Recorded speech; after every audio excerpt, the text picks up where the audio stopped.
Are you okay with me talking about the stuff I was talking about before, or do you think you don't want to talk about that? I could talk about other things. Go for it. Whatever you want to do, man. We're here for you. Okay.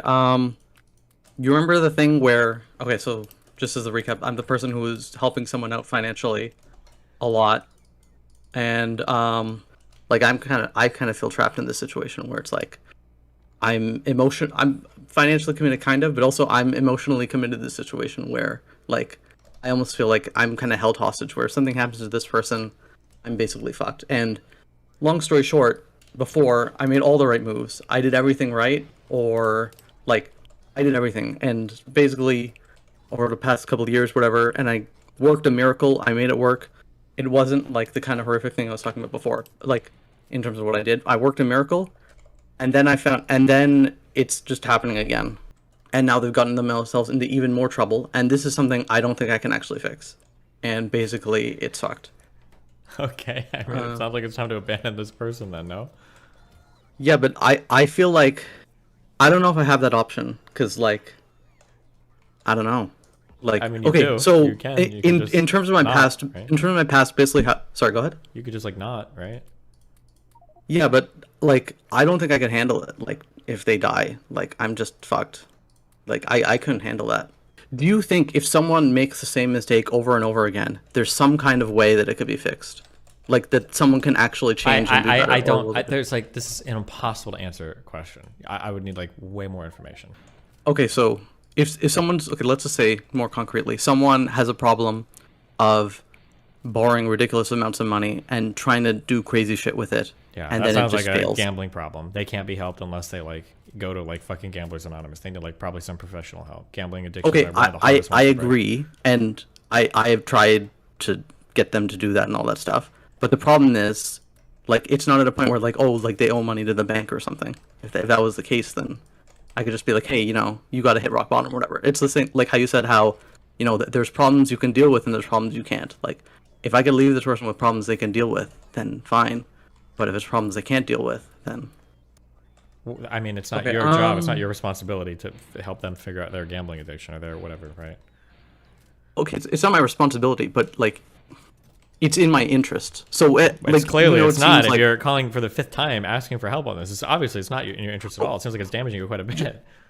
so. Just to clarify, the previous times when I was calling, I think they kind of changed since last. The previous times I was calling, I was kind of doing a retrospective where I'm like, okay, things are settled, because things were settled for months now, and now things are unsettled again. Sounds So like, but it sounds like things have never been settled. You just make it sound like this person keeps going over and over and over again into this issue. yeah, I guess. Fuck. So I don't think the issue is ever settled. I think it's just gonna keep coming up over and over and over and over and over again. Okay. I guess if my goal then is to just be more authoritative and basically just stop them from fucking around, is there any kind of way to do that? Are they Or your child? like have you? Yeah, or let's say a child, or have you ever had a friend, let's say, who was like Don't a drug, ask me. or was it No, no, an no. addict I'm of any asking you: kind? is this person your child? No. Then you can't. No, they just have to make this. They're an adult. They have to make their own choices in life. Okay. Fuck. Okay. I don't know if I'm gonna get the answer I need here for this, but I Well, what are you? yeah. You're looking for me to like, No, like no, no, validate your no. shitty life decisions. You're making bad choices. You're empowering this person to make bad choices. They're clearly not getting well, better. They're running the same loop over and over again. And you're trying to come to me to get me to say like, oh, everything you're doing is great, buddy, but it's not great. It sounds to me like, and no matter what I say, you're gonna keep doing this loop over and over and over again, probably for years and years, until that person either dies or kills themselves or ends up getting you in huge trouble, and then you're fucked, and other people have to pull you out of it. That's the road that you're on right now, whether you see it or not. But I mean, like, if you want me to say like, oh, well, keep it up, great job. Like, I don't know, like the fact that you're so desperately seeking external validation on this shows that you even inside probably know that like shit is pretty fucked. So I don't know what you're expecting me to say about this. Okay, but what mistake? Like, if you, let's say from your perspective, if you genuinely care about someone and you think that you can give them $10,000 or whatever, and you can help them out, would you do it? If you genuinely care about somebody and they're having an issue, then you let them sink. If you genuinely And care even about if it means that they're gonna die. Sure, if that's what it comes down to. Yeah, if you genuinely care. Right now, man, have you ever read a book by a great guy called C.S. Lewis? It's called The Great Divorce. Ever heard of it? I've heard you mention it a ton. There's a mother trying to get into heaven, and she's arguing with somebody else that's already made it into heaven. And one of the weird things that this mom is dealing with is it sounds like she's not being allowed into heaven because she loved her child too much.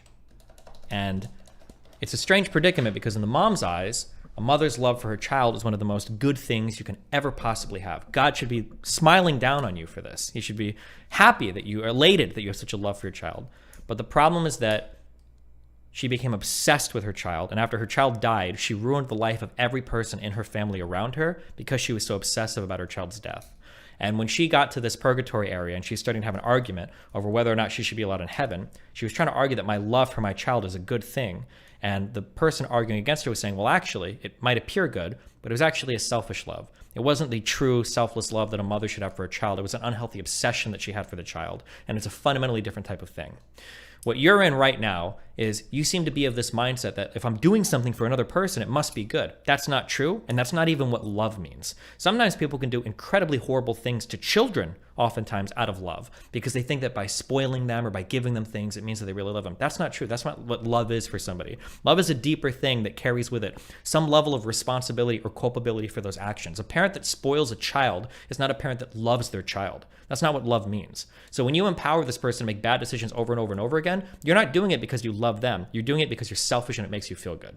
That's what you're doing. But you don't want to hear that. You don't feel that way. You feel like you're doing it for them, but no, you're not. You even said earlier in this call, you try to justify it by saying that you're self-interested in doing it because you're getting a big emotional kickback from your investment in this person. But that's not what's happening right now. You're doing it because it makes you feel good. So I agree that what I'm doing is selfish. I completely agree that I'm being selfish. I'm not trying to say that I'm a good person and that this we're not is talking like about a good person. some I'm just saying that if you truly love or care about this person, then it sounds like they need to sink or they need to be fucking committed somewhere, and you can't just keep bailing them out over and over and over and over and over again. Okay, sink or committed. There is no sink or committed somewhere in this situation. If that was the case, I've suggested that. I suggested to this person, hey, why don't you just either go to the cops or get yourself arrested for something, or I don't know, like just file for bankruptcy, whatever it is. That's not an option. Like the sink, how is it not and from my perspective, as far as the selfishness, it's not like I'm getting something out of this and then it's amazing. It's more about preventing a negative for myself. That's the selfishness. It's about I don't want to go through the bad thing happening, and that's why I'm doing it. It's not necessarily because it's a good thing or anything. And I'm not like doing any kind of like extra to just cut ties. What like it seems like like emotionally I don't. Is it possible to if you I don't know. Is it possible to cut ties with somebody emotionally? Yeah, it's possible. Okay, so someone who you consider to be family and just like give up on them? Yeah, you can do it, but I mean, first you have to make the decision to do it, and you're not even willing to do that. So I mean, like, once you've made the decision, then you can begin the work. It's going to take work to do it, but you're not even at the point where you've identified that that's what you need to do. So of course it feels impossible. A journey can feel impossible when you haven't even taken like a first step onto the path, and you haven't even decided that you need to take that first step. So yeah, you're going to sit here constantly thinking like, is it possible? Can I do it? Well, it doesn't feel like it because you haven't even decided you need to do it yet. But once you've decided that you need to do it, well, then you can start taking the steps necessary to get it done. But you have to make that decision first. Okay, but why wouldn't you just try and fail in a situation? Like, I would rather try and fail. I mean, really, not even that. I don't know. Because people are mistaken sometimes in life in that they think that failure is a one spectacular event. But failure doesn't have to be one spectacular event. Failure can be the sputtering and the continual fail that can last for years and years. That's what real failure is when you invest time and you fail over and over and over and over again for years and years and years. It doesn't sound like this is something that's ever going to like burn out for you. It sounds like it's something that's going to like occupy the rest of your life. Or a good chunk of it. I'm more of a failure than anyone in the world. I could say that pretty concretely in terms of I feel like I was theoretically born with. When you call yourself this, hold on.